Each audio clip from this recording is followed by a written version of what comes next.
ആശാവർക്കർമാരുടെ രാപ്പകൽ സമരയാത്ര പാലക്കാട് എത്തിയിരിക്കുകയാണ്. കുറച്ച് നാളായിട്ട് വാർത്തകളിലൊന്നും ആശാവർക്കർമാരുണ്ടായിരുന്നില്ല. ഇന്നിപ്പോൾ പ്രത്യേകത, സമരത്തിന് 100ാം ദിവസമാവുകയാണ്. ആശമാർ പ്രതിഷേധ ജ്വാല തെളിയിച്ചു. പാലക്കാട് സ്റ്റേഡിയം ബസ് സ്റ്റാൻഡ് പരിസരത്താണ് പ്രതിഷേധം സംഘടിപ്പിച്ചത്. ഇക്ബാൽ അറക്കൽ തയ്യാറാക്കിയ ഒരു റിപ്പോർട്ട് കൂടി നമുക്കൊന്ന് കണ്ടുവരാം. ആശാ സമരം 100ാം ദിവസത്തിലേക്ക്. ആശാ വർക്കർമാരുടെ സമരം ഇന്ന് 100ാം ദിവസം പിന്നിടുകയാണ്. ഇപ്പോൾ ആശാ വർക്കർമാർ കേരളത്തിലുടനീളം നടത്തിക്കൊണ്ടിരിക്കുന്ന രാപ്പകൽ സമരയാത്ര പാലക്കാട് എത്തിച്ചേർന്നിരിക്കുന്നു. ഈ 100ാം ദിവസം സമരം പിന്നിടുന്നതിൻ്റെ ഭാഗമായി ഇപ്പോൾ ആശാ വർക്കർമാരുടെ നേതൃത്വത്തിൽ ഇപ്പോൾ പാലക്കാട് സ്റ്റേഡിയം ബസ് സ്റ്റാൻഡ് പരിസരത്ത് വെച്ച് അവരുടെ പ്രതിഷേധ ജ്വാല അവർ സംഘടിപ്പിച്ചിരിക്കുന്നു. ഇപ്പോൾ ഈ രാപ്പകൽ യാത്രയ്ക്കെല്ലാം നേതൃത്വം നൽകുന്ന ബിന്ദു നമ്മോടൊപ്പം ചേരുകയാണ്. ഈ പ്രതിഷേധം ആവശ്യങ്ങൾ നിറവേറ്റാതെ അവസാനിപ്പിക്കില്ല എന്ന രീതി. തീർച്ചയായിട്ടും നമ്മൾ ഒരു തൊഴിൽ സമരവുമായി ബന്ധപ്പെട്ട് നമ്മൾ ചില ഡിമാൻഡുകൾ ഉയർത്തിയിട്ടുണ്ട്. ആ ഡിമാൻഡുകൾ ഏറ്റവും അടിസ്ഥാനപരമായിട്ടുള്ള ഡിമാൻഡാണ്. 232 രൂപ എന്ന് പറയുന്ന വേതനം വർദ്ധിപ്പിക്കണമെന്ന് കേരളം പോലൊരു സംസ്ഥാനത്ത് അത് ആവശ്യപ്പെട്ടുകൊണ്ട് സ്ത്രീകൾ 100 ദിവസം, സ്ത്രീ തൊഴിലാളികൾ 100 ദിവസം സമരം ചെയ്യാമെന്ന് പറഞ്ഞൊന്ന് ആലോചിച്ച് നോക്കേ, കേരളം പോലൊരു സംസ്ഥാനത്ത്. അപ്പോൾ തീർച്ചയായിട്ടും നമ്മൾക്ക് ഈ ഡിമാൻഡ് നേടിയെടുത്തുകൊണ്ട് മാത്രമേ മുന്നോട്ട് പോകാൻ കഴിയത്തുള്ളൂ. ഇവരിപ്പോൾ ഒരു കമ്മീഷനെ വെച്ചിരിക്കുകയാണ്. എന്താണ് ഒരു കമ്മീഷൻ? എന്ത് പഠനം നടത്തിയിട്ടാണ് പണിയെടുക്കുന്നവന് വേതനം വർദ്ധിപ്പിച്ചു കൊടുക്കുന്നത്? അതൊക്കെ വെറുതെ കണ്ണിൽ പൊടിയിടാൻ വേണ്ടി, ആ അന്തരീക്ഷത്തെ തണുപ്പിക്കുന്നതിന് വേണ്ടി മാത്രമാണ് അവരിപ്പോൾ ഒരു കമ്മിറ്റി പ്രഖ്യാപിച്ചിരിക്കുന്നത്.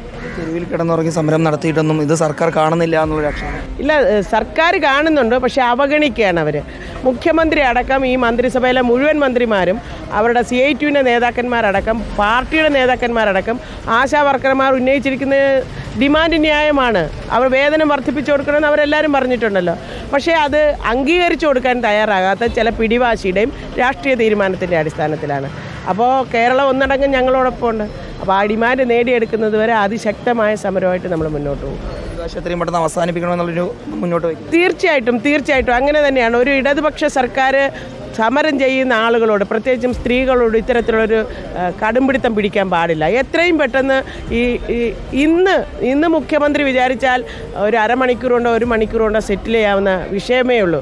ആശാ വർക്കർമാരുടെ വേതനം വർദ്ധിപ്പിക്കുക, വിരമിക്കൽ ആനുകൂല്യം പ്രഖ്യാപിക്കുക, ഇതാണ് നമ്മൾ ഉന്നയിച്ചിരിക്കുന്ന ഡിമാൻഡ്. അങ്ങനെ പ്രഖ്യാപിക്കണം എന്നുള്ളതാണ് ഞങ്ങളുടെ അഭ്യർത്ഥന. കാരണം സ്ത്രീകൾക്കിങ്ങനെ മാസങ്ങളോളം 3 മാസം കഴിഞ്ഞിരിക്കുകയാണ്. ഇപ്പോൾ വീടും എല്ലാം ഉപേക്ഷിച്ചിട്ട് വന്ന് സമരം ചെയ്തുകൊണ്ടിരിക്കുകയാണ്. അപ്പോൾ അത് പരിഹരിക്കാൻ മുഖ്യമന്ത്രി തയ്യാറാണ്. മുഖ്യമന്ത്രി കേരളത്തിലെ 3.5 കോടി ജനങ്ങളുടെ മുഖ്യമന്ത്രിയാണ്. ഏതെങ്കിലും ഒരു പാർട്ടിയുടെയോ മുന്നണിയുടെയോ മുഖ്യമന്ത്രിയല്ല. അദ്ദേഹം ആ രീതിയിൽ പെരുമാറണം, പ്രതികരിക്കണം, ഈ സമരത്തോട് ഇടപെടണമെന്നുള്ളതാണ് ഞങ്ങളുടെ അഭിപ്രായം. വീഡിയോ ജേർണലിസ്റ്റ് വിനോസിക്കൊപ്പം റിപ്പോർട്ടർ ഇക്ബാൽ അറക്കൽ, റിപ്പോർട്ടർ പാലക്കാട്.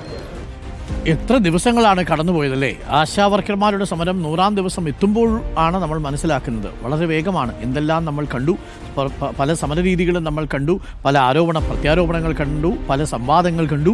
എന്തായാലും സർക്കാർ ഒരു പഠനസമിതിയെ തീരുമാനിച്ചിരിക്കുകയാണ്. 3-4 മാസത്തിനുള്ളിൽ തന്നെ സമരസമിതി റിപ്പോർട്ട് കൊടുക്കും. അതിൻ്റെ അടിസ്ഥാനത്തിൽ ഓണറേറിയം വർധനവിൻ്റെ കാര്യം സർക്കാർ പരിഗണിക്കാമെന്നാണ് സർക്കാർ പറഞ്ഞിരിക്കുന്നത്. SUC സംഘടന ഒഴിച്ചുള്ള ബാക്കി എല്ലാ സമര സംഘടനകളും ആ പഠനസമിതിയെ അംഗീകരിച്ചിരുന്നു ആദ്യം.